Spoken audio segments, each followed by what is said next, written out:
لیکن انہی سوالات نے محلات کے اندر خاموش سازشوں کو جنم دیا۔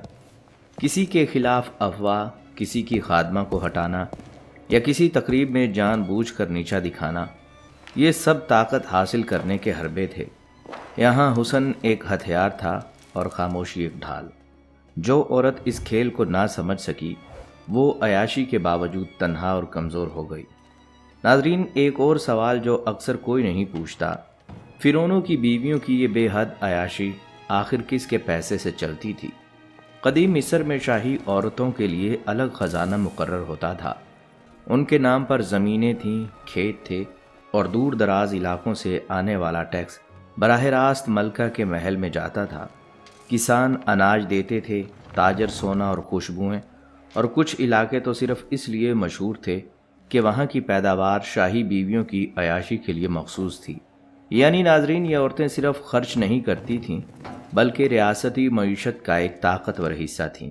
ناظرین، فرعونوں کی بیویوں کا حسن قدرتی نہیں سمجھا جاتا تھا بلکہ یہ سائنس، تجربات اور خطرناک اجزاء کا نتیجہ تھا۔ ان کے میک اپ میں سیسا، تانبا اور نایاب معدنیات استعمال ہوتی تھیں۔ آنکھوں کے کاجل کو نہ صرف حسن بلکہ نظر بد اور بیماریوں سے حفاظت سمجھا جاتا تھا۔ نہانے کے لیے دودھ، شہد اور خوشبودار تیل استعمال ہوتے اور بعض اوقات جلد کو جوان رکھنے کے لیے ایسے مرکبات لگائے جاتے تھے جو عام انسان کے لیے زہر ثابت ہو سکتے تھے۔ یعنی حسن کی قیمت صرف وقت نہیں، کبھی کبھی تو صحت بھی ہوتی تھی۔ ناظرین، حیرت کی بات یہ ہے کہ قدیم مصر میں فرعون کی بیوی عام عورت کی طرح نہیں دیکھی جاتی تھی۔ وہ زمین خرید سکتی تھی، معاہدے کر سکتی تھی اور بعض اوقات عدالت میں اپنا مقدمہ خود لڑ سکتی تھی۔ یہ حق اس دور میں دنیا کے بیشتر علاقوں میں کسی عورت کو حاصل نہیں تھا، لیکن یہ طاقت صرف محل کی دیواروں تک محدود تھی۔ باہر کی دنیا اب بھی مختلف تھی۔ ناظرین، قدیم مصر کے تمام فرعونوں کی زندگی عام انسانوں کے لیے ناقابل یقین اور مشکل ترین تھی، کیونکہ فرعون خود کو کبھی بھی انسان نہیں سمجھتے تھے۔ کچھ فرعون تو یہاں تک پہنچ گئے تھے کہ اپنے آپ کو خدا قرار دے بیٹھے اور اپنے لیے ایسے قوانین بنائے جو عام لوگوں کے لیے تو شاید خواب ہوں، لیکن محل کے ہر فرد کو ان کے مطابق چلنا پڑتا۔ مثال کے طور پر کچھ فرعون دنوں کے مخصوص حصے خاموشی اور تنہائی میں گزارتے اور مانا جاتا تھا کہ اس خاموشی میں صرف خفیہ طاقتیں جمع ہوتی ہیں جو ان کی حکمرانی کو ناقابل شکست بنا دیتی ہیں۔ محل میں ہر چیز ان کے حکم کے تابع تھی۔ کون کہاں بیٹھے، کون کیا کھائے، کون کب بات کرے، سب کچھ ان کی مرضی کے مطابق۔ اور ناظرین، یہ عجیب قوانین صرف فرعونوں تک محدود نہیں تھے، ان کی بیویاں بھی مجبور تھیں کہ اسی خوفناک اور غیر معمولی اصول کے تحت زندگی گزاریں۔ کچھ بیویاں دن بھر سکوت اور خاموشی کی مشق کرتی رہتیں تاکہ فرعون کی طاقت اور ناراضگی کا اثر ان پر نہ پڑے۔ ناظرین، فرعونوں کی بیویاں صرف شاہی زندگی تک محدود نہیں تھیں بلکہ انہیں مذہبی طاقت بھی حاصل تھی۔ قدیم مصر میں کچھ شاہی عورتوں کو مخصوص مندروں کی نگران بنایا جاتا تھا جہاں عام لوگوں کا داخلہ ممنوع تھا۔ یہ بیویاں مذہبی رسومات میں حصہ لیتیں، دیوتاؤں کے نام پر نذرانے پیش کرتیں اور بعض اوقات خود کو دیوتاؤں کے نمائندے کے طور پر پیش کیا جاتا۔ لوگوں کو یہ باور کروایا جاتا تھا کہ فرعون کی بیوی کا حکم صرف شاہی نہیں بلکہ آسمانی مرضی بھی ہے۔ یوں ناظرین، عیاشی کے ساتھ ساتھ عقیدے کو بھی طاقت کے لیے استعمال کیا جاتا تھا۔ ناظرین، یہاں یہ بات بھی واضح رہے کہ قدیم مصر میں تاریخ دانوں نے دیکھا ہے کہ کچھ عورتیں ایک ساتھ کئی عنوانات رکھتی تھیں، یعنی ایک ہی عورت کبھی بادشاہ کی بیٹی بھی ہوتی اور بادشاہ کی بیوی بھی۔ یہ اس لیے تھا کیونکہ شاہی خاندان میں ازدواجی اور خاندانی ایک دوسرے میں ملے ہوئے تھے۔ اس کے علاوہ کچھ شاہی بیویاں صرف شوہر کی بیوی نہیں رہیں، وہ محل کے کاموں کے ساتھ ساتھ مذہبی رسومات اور ملک کی سیاسی ترقیات میں بھی حصہ لیتی رہیں۔ یوں وہ صرف خوبصورت زیور یا سجاوٹ نہیں تھیں بلکہ ملک پر اثر رکھنے والی اہم شخصیت بھی تھیں۔ ناظرین، فرعونوں کی بیویاں محل کے اندر تو عیش و عشرت میں رہتی تھیں، لیکن ان کی ممی اور مقبرے یہ بتاتے ہیں کہ ان کی زندگی کا اصل حصہ کیسا تھا۔ قدیم آثار سے معلوم ہوتا ہے کہ شاہی بیویاں اکثر مہنگے کپڑوں، زیورات اور خوشبوؤں کے ساتھ دفن کی جاتی تھیں تاکہ مرنے کے بعد بھی ان کی شان برقرار رہے۔ کچھ مقبرے اتنے بڑے اور شاندار تھے